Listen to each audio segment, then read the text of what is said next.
assume that they're responsible for it? Yes. Okay, thanks.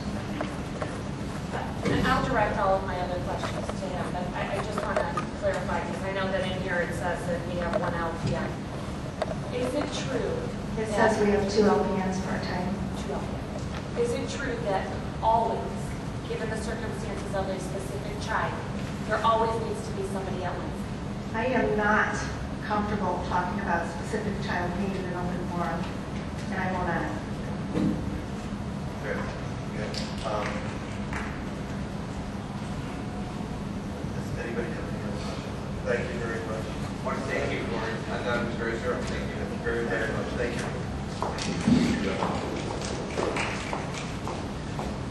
And the suggestion, Mrs. Ivory, was you wanted to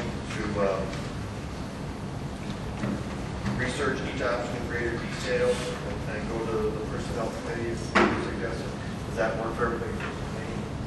All right. Makes sense? Okay. Thank you. Again, thank you very, very much. Nice report. All right, where are we? So this brings us to our standing committee discussions. Was there a curriculum?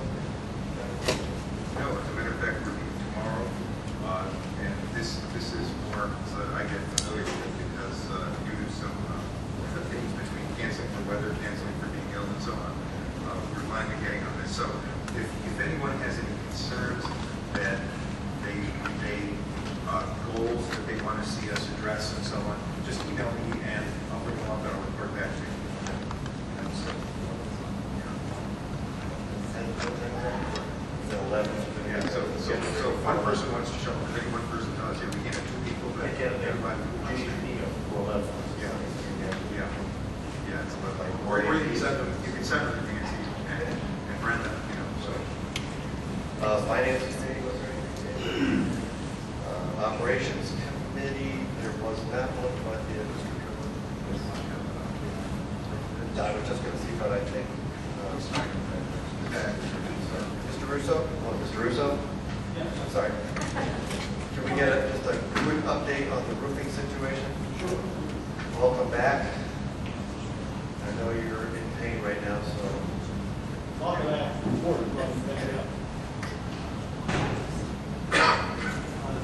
on roofing project. Yeah. Sorry. Thank you. As you know, we went out to bid. Bids were received on Monday. We had 5 roofing companies submit bids, not necessarily in all buildings. Some chose not to bid on certain components of the bid.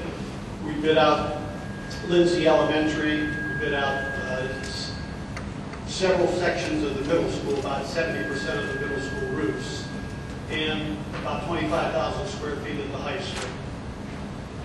The low bidder, as a combination bid for all 3 buildings, was approximately $1.6 million. It's 1,585, something that is close to $1.6 million.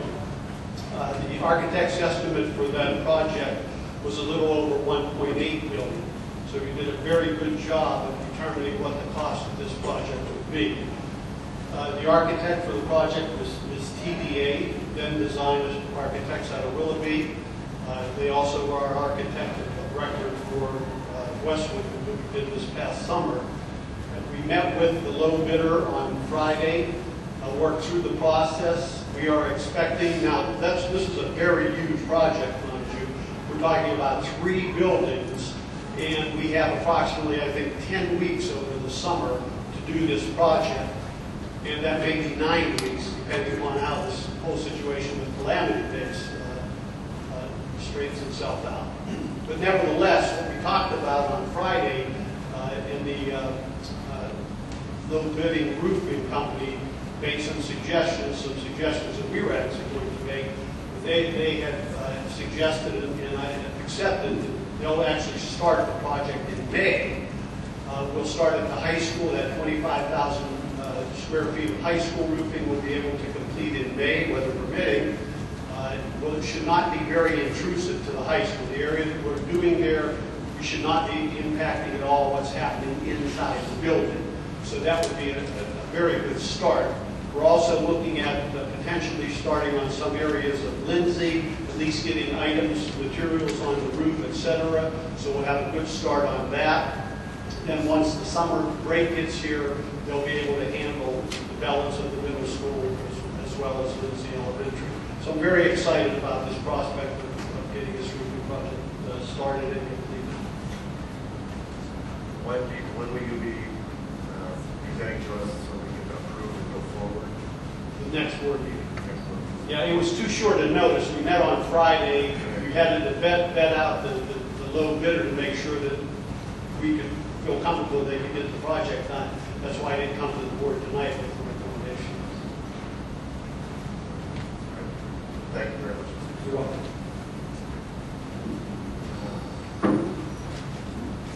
Next area is personnel committee. Dr. Phillips, we have a discussion of an alumni position, and we also had some discussion on treasurer. Shall we do the treasurer first, or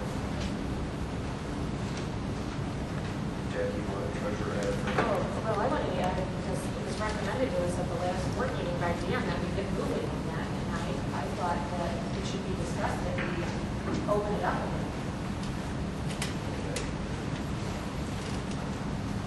I only indicate, as I stated before, that the first decision in the process is whether or not the board wants to conduct a search themselves or engage the services of a search consultant. And from there, the progress of that process begins with determining the needs, identifying skill sets and experiences.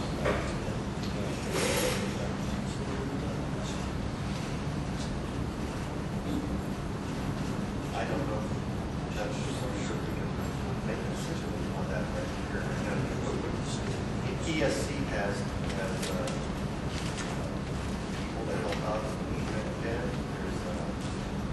We're trying to take a look at some of our treasurer lineup as far as our different areas. What would you recommend as far as searches or have ESC do it, but ESC would be in conflict if they have their own people.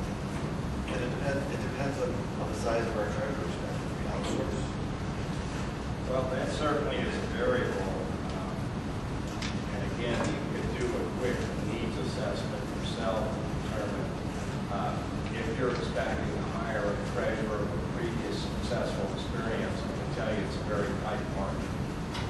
And extra efforts will be needed to attract candidates that will be seeking.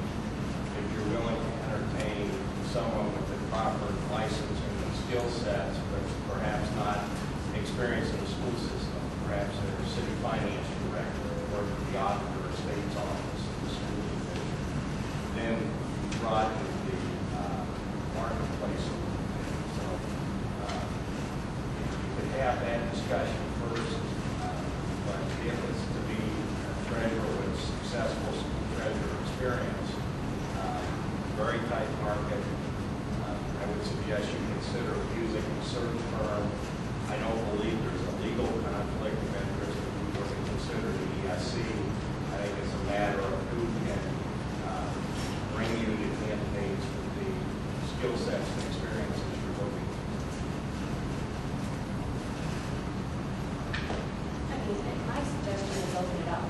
It doesn't put us at any obligation to hire anyone specifically, but I thought the goal was last time around is to see if we get a different pool of people come this spring. But I think what Dan is saying is we can open it up how? Open it up with somebody directing the effort. And if that's the case, who's directing the effort? Are we directing the effort, or is ESC directing the effort, or is the ABC consulting firm directing the effort?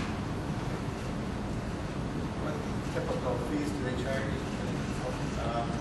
Search fees range from $6,000 to $8,000. We don't have any idea, but at least right now it's the ESC. I have no knowledge.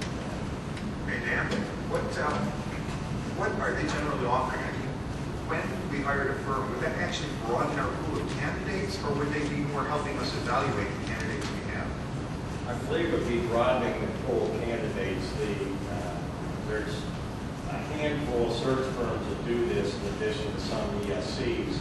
And typically what they do is tap into networks in candidate pool from other searches and do a match of skill sets you're looking for with candidates they know that have considered job opportunities before.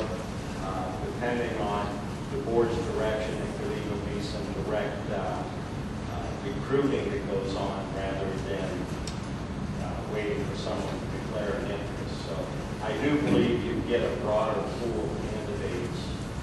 Again, depending on the key decision, someone with prior successful school experience or someone licensed with most of the skill sets really defines the universe.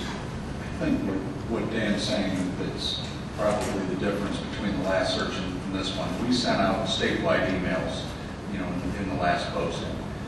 What a search firm does, I mean, there's a headhunting feature to those search firms, obviously, where they're targeting specific people who are active and recruiting. Now, you've seen our previous treasurer's salary. It sounded like you were implying that we probably have to pay more than what we paid before.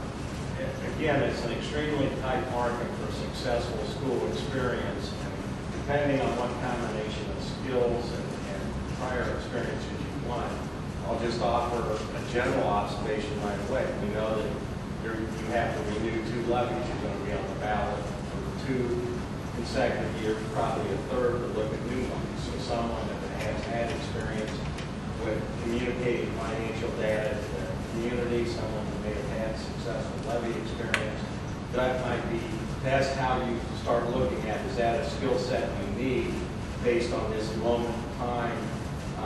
Some districts are anticipating very challenging negotiations. They look for someone that has very strong skill sets in that area. Others look at someone that's very strong in forecasting and budgeting and do those type of things. So kind of going through the range of the key responsibilities of the job description, almost prioritizing them and then going forward. And again, it is a very tight market when we start getting that specific in the skill sets.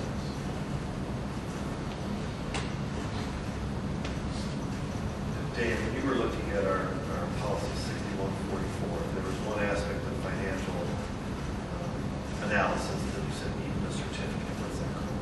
Remember? All the investment. Yes, there's special training needed to purchase bankers acceptance or commercial paper. In the current rate environment, it offers some additional yield, but yields across the board are very small. If we ever return to a more traditional spread, those are very viable options. And again, something else. What's the certificate that the potential treasurer would have to have in order to be able to even look It's at that? training offered by the state treasurer's office. And again, obviously the salary does become a bit of a consideration. If we're focused on someone with prior successful school experience, if they're relocated to another part of the state, that creates some challenges for those in this immediate area. Successful treasurers don't normally change jobs for less money. Do you have a list of 3 search firms that? I can provide that to you.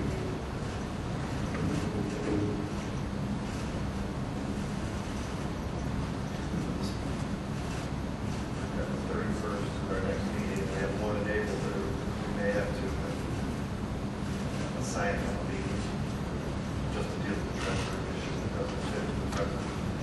So people know that.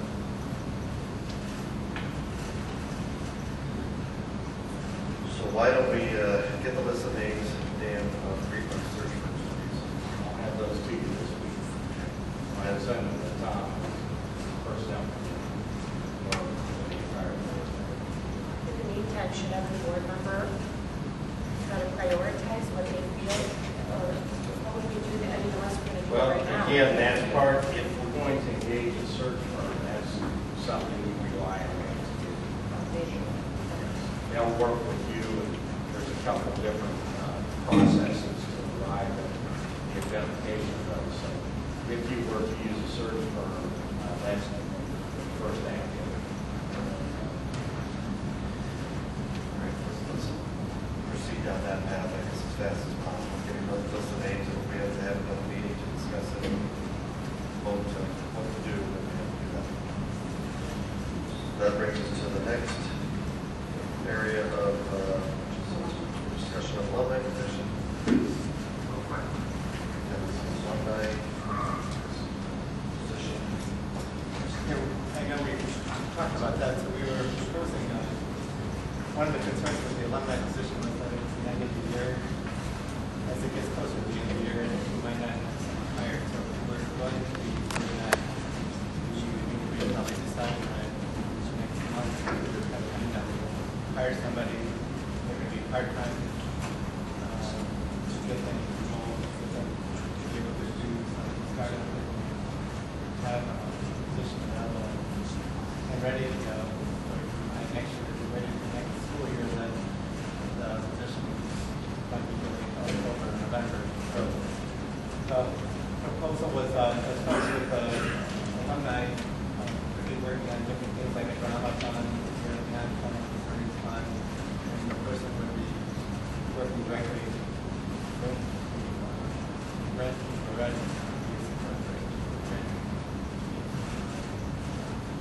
Trying to network with the community. I guess it network in a lot of different ways through the church community to getting the benefits, reaching out to the public, to reunion programs for the summer. So if we're going to hire somebody, we would think about it in the near future because the summer will be good. Well, we'd have to come up with a job name, so about alumni coordinator, we'd have to come up with a brief description as far as So if there's no board, is that something that you want to move in that direction? Well, Alumni position? we had it seems to me we had a strategic plan last year said that one thing we need to do is try to figure out alternative sources of revenue, whatever. There was a lack of communication within the alumni area. That was all part of the strategic plan. The question is, what's been debated, I guess, is how much focus and what's the definition of focus. And I think it's just, at some point, it's get to the point where we have to decide on that position or not. Well, that's what I'm trying to say. I mean, I clearly agree on it. Well, you're looking for consensus from the board. Do we think that there needs to be a alumni position? Is that what you're asking? Yeah. I don't know whether that's good. I mean, we have to decide if we're going to do it. The one, I mean, Tom, we have a personnel meeting Wednesday, right? I think what I would suggest is, given that, the timing of that, I mean, technically, we, as a board, you really shouldn't be polling without actually taking a vote as to what you're supposed, what direction you're going. But if there's some belief that it's worth the committee sitting down and looking at some options and then bringing those, sharing those out with the board, knowing that there's going to be some conflict with everybody here, you know, we can get a report out following that meeting with some ideas on how to move forward with it. Well, I think it would be nice if the decision could be made, at least by the next meeting, as far as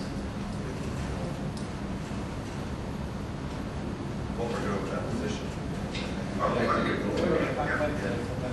I was just proposing it to say we have to make, if we're going to do it, I mean, we have to kind of talk about it on a timeline, because otherwise if we decide to do it in May. Could I weigh in on this?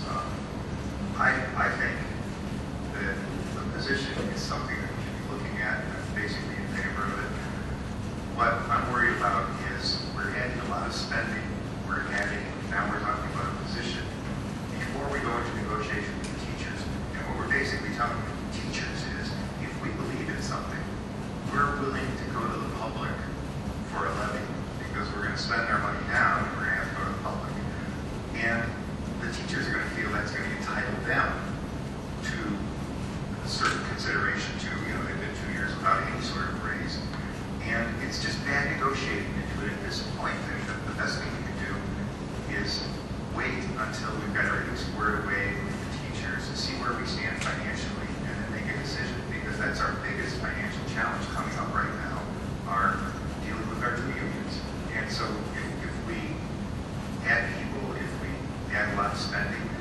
what we're doing is we're really damaging our hand in negotiation. We're also committing finances when we know that down the road we've got other big commitments.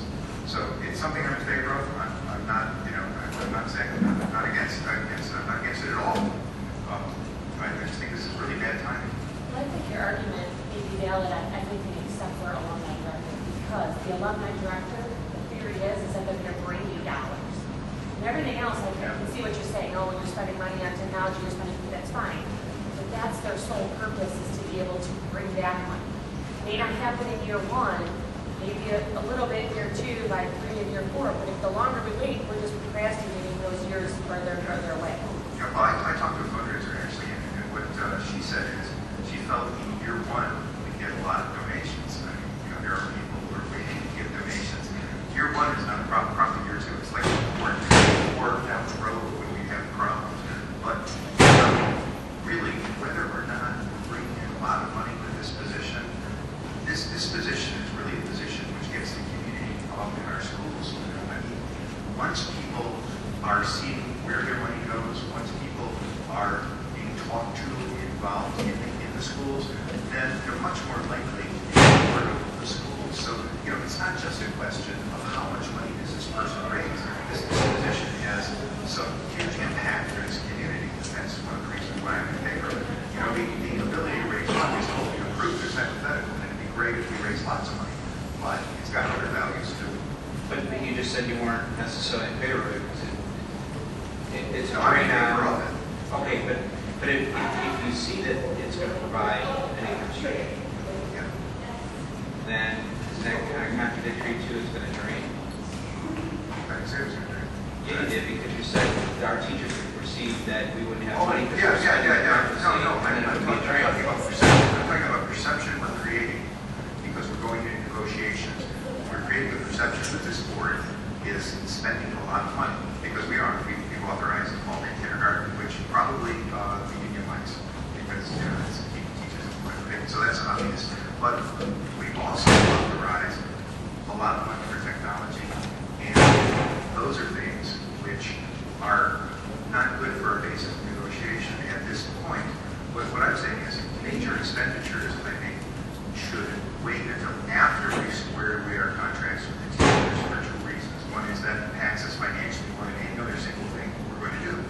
And the second thing is the position we put ourselves in, telling the teachers that, as I said, that we're willing to go to the public for more money for things we believe in, because we obviously are, because we believe in technology. We're spending $100,000 more a year in technology than just for $150,000 more, $70,000 for iPads and so on. That hastens the day when we need money. So, All right, I think I get where you're coming from. Jeff, if this were postponed to you and Tom had a chance to do it, we'd still be able to talk about it at our next meeting. I mean, you foresee that you guys had a chance to kind of look at what that's going to be, what that position would be, what we'll pay, if it can be done probably in-house, and you'd be able to talk at the next board meeting. I would like to think we could have a solid recommendation. I think there's some research that has to be done, like you're saying, what all is involved. I think there's probably some things that apply across all the comments here. I think Ben's comments, I think there's merit to them. I think the impact of or the timing of action on this really could come after negotiations are settled anyway. I don't know that whether we act or don't act has any real impact on the overall negotiations. And probably what Ben is getting at is overall more the perception of this actual step. In a nutshell, I would say, we meet Wednesday, we talk about it, we can communicate some thoughts out. I will tell you that there's some other variables into this thing that, we may be able to get a little bit, we may be able to kill more than one bird with this film, I guess, if we're looking at it. So that's what I'd like to talk about on Wednesday. Does anybody have any ideas, shoot them to Jeff and to Tom also on this point? Sooner versus later, better. It's always hard to start with that.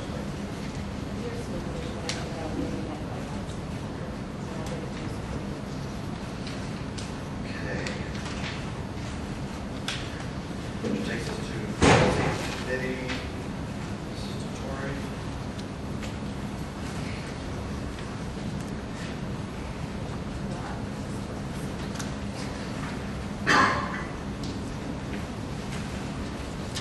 So over the past couple months, you have all sent me policies and bylaws that you would like to be reviewed. I had several conversations with John Anderson about how to go about this. And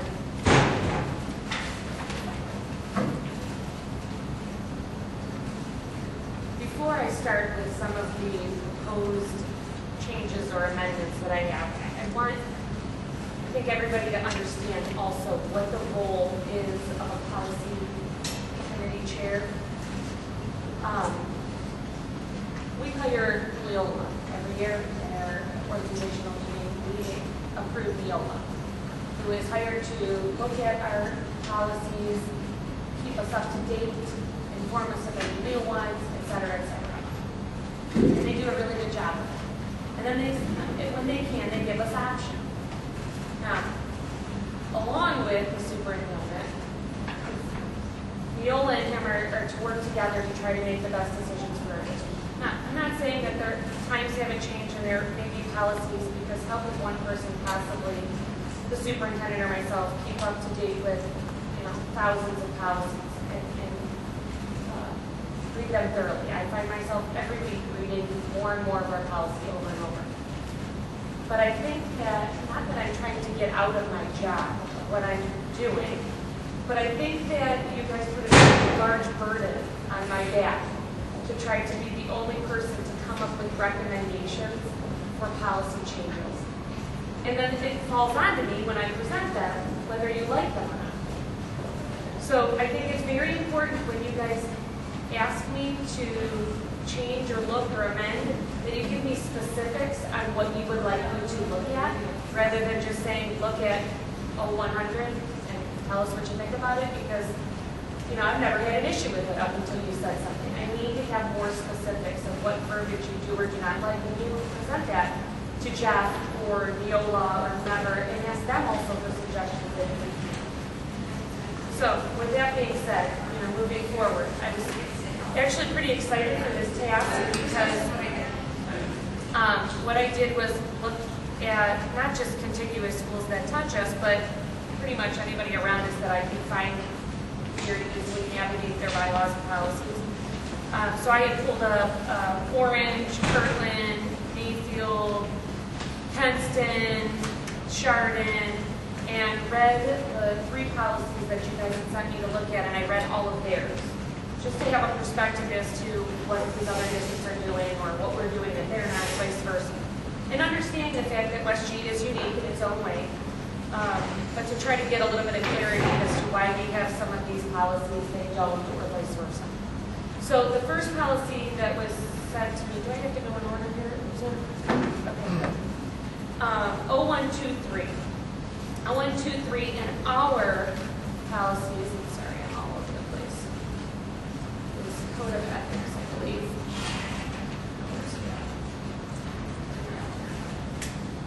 Yep. 0123 is Code of Ethics and Code of Conduct. Now, if you see, I know it's hard, we probably don't get, some of you have this in front of you. John P. had emailed us these.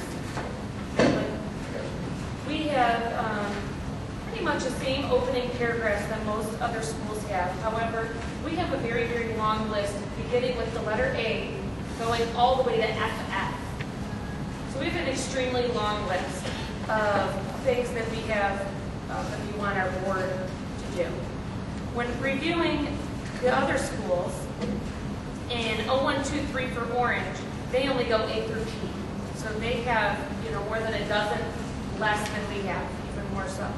Same thing happened with Kirtland. They also just have A through P. Are they identical though? Out of curiosity. 99% of them. I mean, it's the same principle, the verbiage, but I believe that because these were presented from Neola as a base set of options, those schools chose to choose the base set of options. Same thing happened with Mayfield. They also just have A through P. and Kenston schools as well. They have A through P, but theirs, as you can see, can rearrange. So they had some of the general ones that the other schools had A through P intermixed with some of the ones that we have to make up their A through P. So one of the things that was sent to me was that there were issues with some of the verbiage and, these extended ones beyond the DD, CC, I believe, right? And in my perspective, after I talked to John Podursky, you could look at it one of two ways. The guidelines the policies that we have in place for 0123, they're just to make sure that the board, in a nutshell, is doing their job. Now, I think A through P clearly gets to that point. Going beyond that, I would actually argue that there were several of them that would be considered more of a guideline than a policy. Our administration has, rules, but then they have guidelines they must follow. Same thing with our open enrollment policy. We have a policy, but then we have a set of guidelines. I don't know that I necessarily have a recommendation here of how to go about that, but if you're going to argue that, CC and DD were narrowed in on one specific board member, and that they were just created, whatever, out of spite, I think that there are several others that pertain to it, not just CC and DD. And I also think that, when we're doing policies, are we truly looking at the policies and adjusting them for the best interest of one board member, or are we adjusting the policies because they're in the best interest of the district? So when we move forward amending these or changing these, we need to make sure that that's what our goal is. That these are to affect the district and not just a personal agenda or a new or old board, etc. I think that if we would like changes to this, when it's specific, I think we should talk to Neola and get their perspective. Maybe not just the ones that are, contiguous to us. They did set us a set of, options, and we can choose from those. That would be the first thing that I would say with 0123. 0124. But double checking. Yeah. Don't you have on a first read make a recommendation of some? We should at least make a recommendation of some changes, and then the second read we can have further discussions and understanding that Mr. Podursky doesn't have to be the exact change he's going to recommend, but to have no changes. That's not necessarily first read. Well, me myself, because I don't feel that I feel that there's more than just what's sent to me as CC and DD. I feel that we should look at the whole entire policy, not just the two. Hey, Jack, with the cuts that you've made to make it shorter, now, because I understand Neola will defend their policies in court, right? So with the cuts, are we still within Neola's, you might say, legal protection? Well, I'm telling you right now, I don't have a recommendation. Yeah. I don't have a This is more recommendation. informative. This is just informative for this specific one. If somebody else wants to recommend a change in that, that's up to them. Well, we could go to Neola, and we can say, you give us a short version, and Exactly. they can send us something, and then we could just. That's what then we can my protect- recommendation is, not to Yeah. change 0123, but to have Neola Yeah. show us, show us what the recommendation is. And clearly, I think that looking at the other schools, ours is longer, but I would like to see what they have. I mean, Neola's going to be sending us a packet, or if they haven't already, and we're going to be talking with them. That may be something that we can look at, and he might say, yeah, you know what, I recommend A through B. That's. Well, I'd like to make the recommendations at least on first read, because otherwise it gets kicked down the street to the next first read, gets down to first read. I would just suggest on 1, 2, 3, no matter what ends up being done, is we just, One comment. I think the very first policy, the first meeting I asked you to why it's important. Because I studied the sports policy, children. People are still not following this. Right. But then I use this policy, vegan, that a board member should address current educational issues within the district, throughout the state and transformation. Now, that's a policy. But we don't have a policy that's accurate for what this is. But we're going to make a policy that the board, most of these seem very, there's a policy here that says the board should not be basically micromanaging all these are about micromanaging the board. I mean, not all these, but he and I. But how can we have the conflict of choosing, I asked the lawyer this, how can we choose to not enforce the policy? What is happening? How do they incorrect? But yet we have a policy that says that I have to prove or show that I'm educated about education in the nation, locally. I mean, the policies they don't make sense. Well, actually, because we're elected officials, these policies are more like an honor code that we should follow. Because if we don't follow, if any one of us doesn't follow it, there's nothing that can be done. And that's really, you can ask my person about that, because I have. And so we as a board have no disciplinary procedure towards fellow members. So it's more a set of goals, really, that we apply toward ourselves. That's how I understand it. Well, that's why I'm trying to say that several of these are more like guidelines. Yeah. They're not policy. And that's what they really are. Because they really can't be policy because there's no enforcement mechanism. Right, that's what I mean. There actually is enforcement. Is there? Yeah. Mr. Butler, he has to be a board member. It can't be done. And so the policies are very important. And so it's not. It's very cumbersome, though. You have to go to a We don't want to accidentally have the attitude out there that there is no recourse. Yeah. Because there is recourse. They have to be reasonable policy. I mean, if you make a policy that whenever I speak to somebody, you have to look them in the eye. I mean, you're basically, some of these are not absurd. I mean, to the point of you should listen when someone talks. I mean, okay, I can see for one microsecond you talking and wasn't listening. I mean, who's going to enforce that kind of thing? I mean, I just think there's some absurdity to it. We should try to work on decreasing. Well, that's what I'm saying. I'm totally hearing you, Mike, and I agree that CCTV, I think there are more than. But in the course of having 3 readings, right, we at least need to make a change. And more can be made, but at least it starts the process of having 3 readings. And Well, actually, we have to have 3 reads of the same thing, though. So, no, I mean, that's not true. That's why you're allowed, when you go from the first read to the second read, you are allowed to make changes. So that, but it's important to have, just, yes. yeah. So, no, that. No, I'm saying, Yeah. So, I think because, nobody did Mike, that. if I might add, though, the way the agenda is written has, and the way I understood things as of last week and talked with John, policy 0131 is the only one we have slated for a first read. The others, because we didn't come to this meeting with any actual proposals, those are listed on the agenda as discussion items.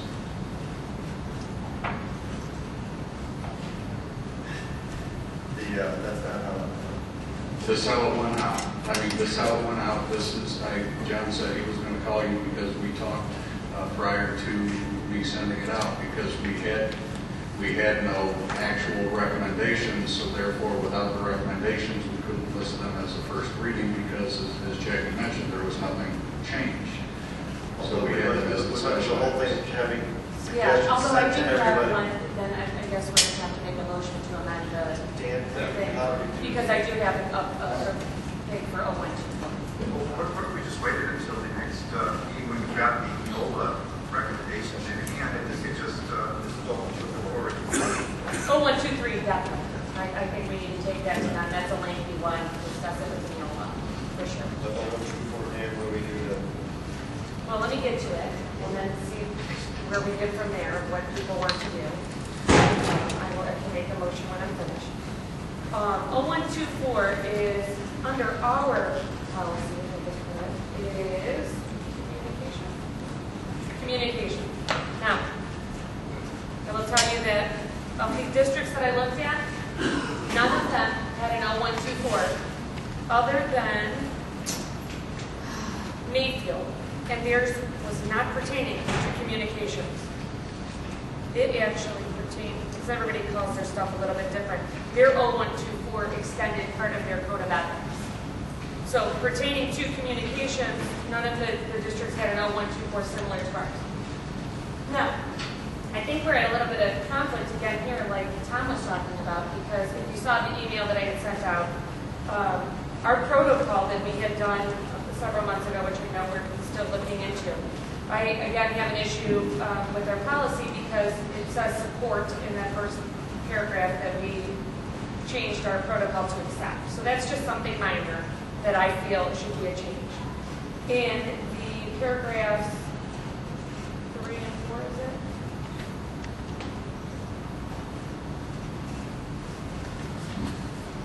I don't know, paragraph 1, 2, 3. Paragraph 4. The change that I emailed to you guys last week. As it currently reads, it says individual board members may make requests for existing reports or data from the superintendent and treasurer. All other staff members shall direct requests by individual board members to the superintendent or treasurer. All board members will be made aware of these requests and provided promptly with the requested data, followed by any request for a new report must be approved by the superintendent or treasurer or majority of the board. Now, I sent some recommendations over, and I will read them in a second. But the reason I did that is because at our board retreat, we had an agreement, I believe, even John P. said that when he was there as well, that's what he had heard, that all requests for a new report must be approved. We had a consensus that we could direct the board president to request those reports. Correct? Was I there? Did that all happen? So right there, we're in conflict of our policy that we currently have. In the paragraph above it, which means that's where my change of verbiage is, I had put individual board members may make requests for existing reports or data from, and I included any administrator, superintendent, or treasurer. All other staff members shall direct requests by individual board members to their administrator, superintendent, or the treasurer. All board members will be made aware. And then in that second paragraph, again, any new request must be approved by directed to the board president, superintendent, or treasurer, or the majority of the board. Leaving it the same that, again, we can allow the board president to do that for us with a copy of the last sentence from up above, with the date of completion followed by the requested date. Why did you get rid of the majority of the board? I didn't. What's crossed out here? Oh, it's crossed out on there. The reason I did, okay, I have the old version, the new one. Because we had at our board retreat said that any of us could send a new data report request to our board president, and then he would be the liaison to work with the superintendent and treasurer to do so. It's something of interest to one. If it's something of interest to one, right? Absolutely, I understand that. So that, if, help me out then, are you saying, so we have 1, 2, 3, 4, 5. First of all, do we need to ask Dan, are we modifying the agenda to be able to have the first read on this since we've not had some information? Is that what we need to do? That would be my recommendation. Well, if the chair of the policy committee wants to recommend that, then to proceed with a resolution to amend the agenda presented, as you did with the policy on the agenda for a first read, where there was a red line version with strikeouts and bolds added. I would suggest that's the great format, so there's no misunderstanding of what policy changes are being recommended by the policy committee. I don't know if you all have that. Yeah, I think you guys all have it in your email that you're able to pull up. Not in my, but I might be, I'm sorry.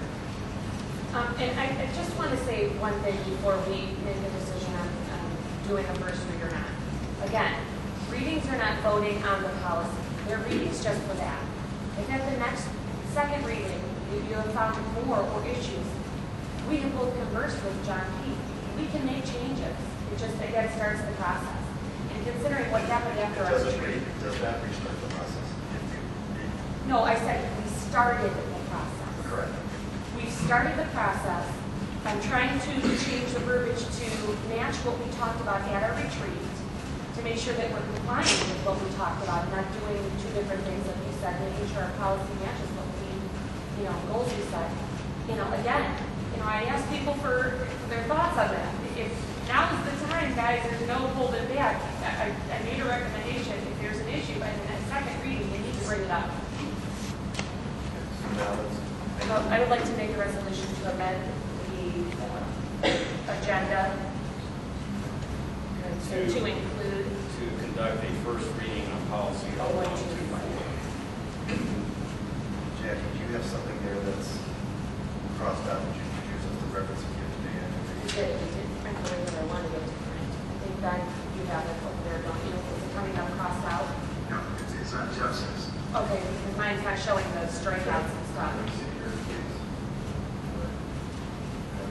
this is my interpretation, mind you, from the emails. I cannot guarantee accuracy based on Mrs. Employee Association. Look at that and see if that accurately reflects her thoughts.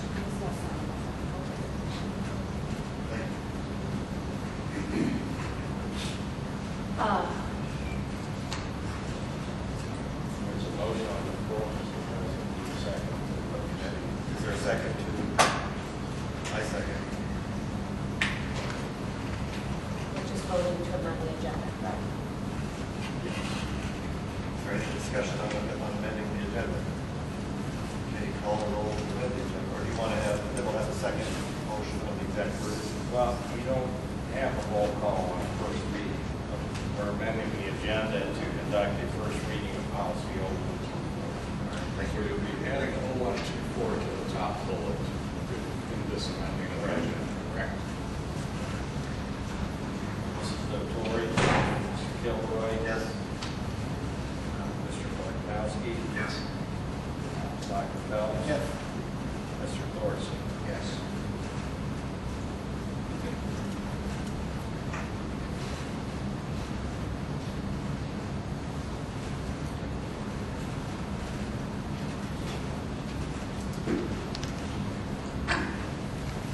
Are you ready for me to read?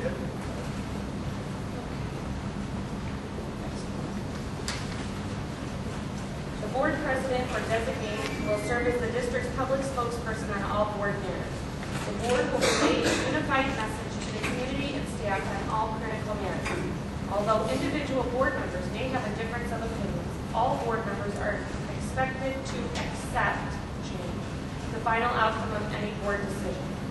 Unless a board member has been designated as spokesperson, board members must, when writing or speaking on school matters to the media, legislators, and other officials, make it clear that their views do not necessarily reflect the views of the board or of their colleagues on the board. Written communications to the Board of Education will receive a response from the president on behalf of the board. Copies will be kept on file and made available to board members on request. Individual board members may make requests for existing reports or data from any administrator, superintendent, and treasurer. All other staff members shall direct requests by individual board members to their administrator, the superintendent, or treasurer. All board members will be made aware of these requests and provided promptly with the requested data. Any request for a new report must be directed to the board president, superintendent, or treasurer. All board members will be made aware of these requests and provided promptly with a date of completion followed by the requested data.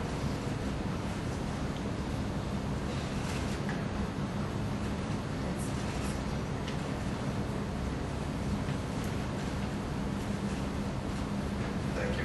So if anybody has any changes or thoughts or whatever, shoot them to Jackie if you have any changes in yours. That covers it. That takes us, first reading on. I have over here.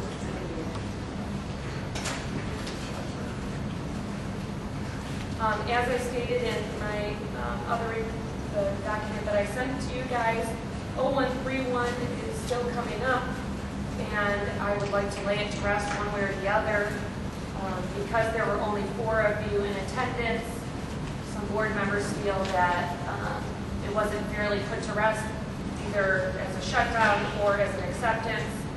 I will tell you that when reviewing 0131, the legislative functions, John P. and I talked thoroughly about this, and I will tell you, let me backtrack a little bit as well.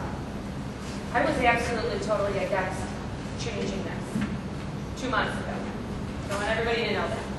But then when John spoke with me and told me some things about other districts, I then went on their websites and pulled them up. And I will tell you that there is not one district that we can find that has a 5-0 voting system. Not one. Looked them up. If you can find one outside of the dozens that I looked up, send it to me. What I did find was on Mayfield, they had nothing proposing other than just the strict majority rules. They didn't even propose the 4-0, which is all we're proposing today. They still just have a majority. Kirtland, just a majority to waive the 3 readings. Orange does have 4, but it's for bylaws. When you are waiving the readings of bylaws, it takes 4. For policies, it's just a majority. Kenston, same thing, just a majority. So I could only find even one school that was 4.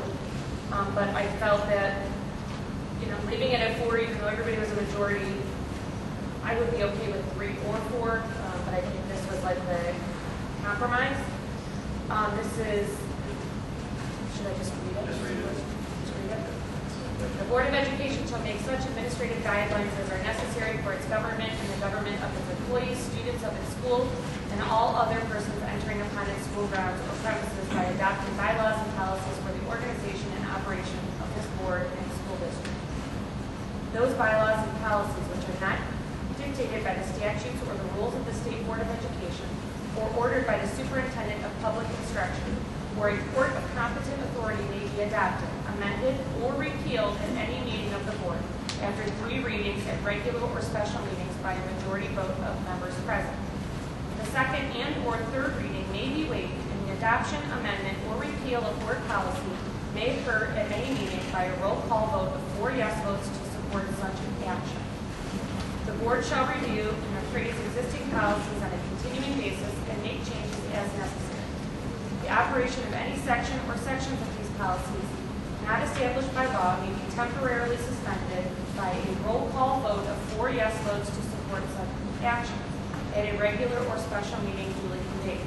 The board shall notify all employees whenever revision, additions, amendments, and/or deletions are made. Now, that being going through that, again, if it's something you even want to think about for the next time, again, I'm proposing to read this as it was given to me.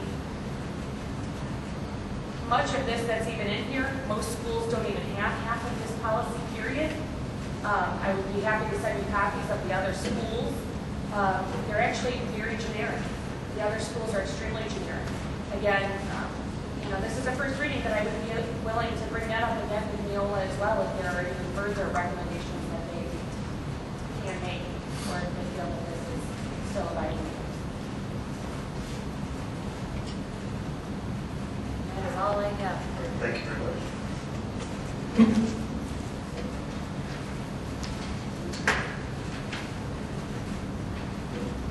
think that's all we have for state committee discussions, which takes us to superintendent's recommendations. I'll turn that over to you with the one that's pulling out. Request to separate bid 1, or A, I should say. S1 includes several supplemental positions for personnel matters, including 6th or 8th grade outdoor school, which, weather permitting, will be making a trip, as well as the chaperones for that trip as well. Just some standard employment, as well as updating the certified Southwest NA.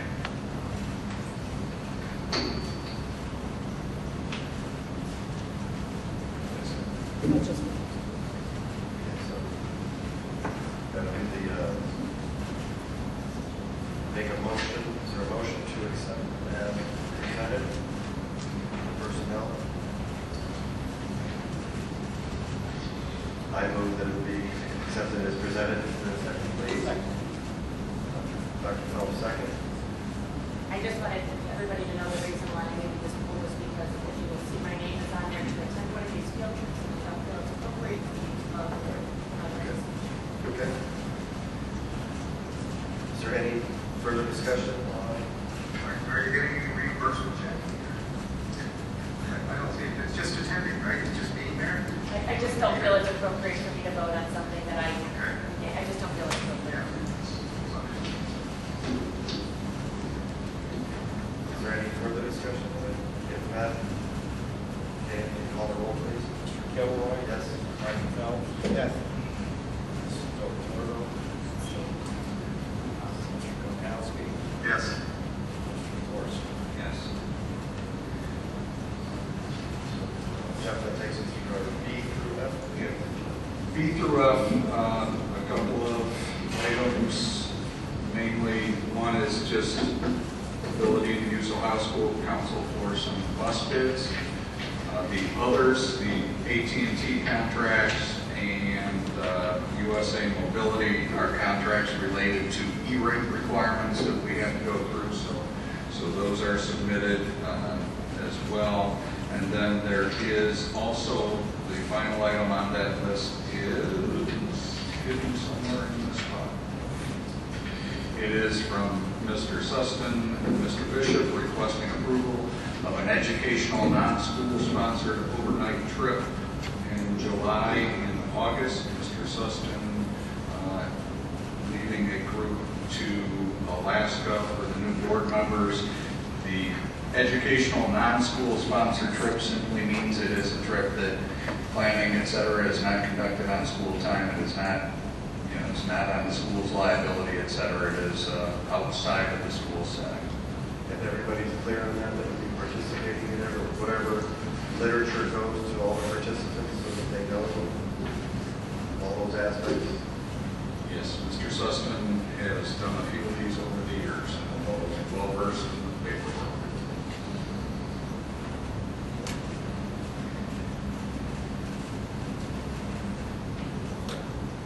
That's it. I make a motion to approve. I second it.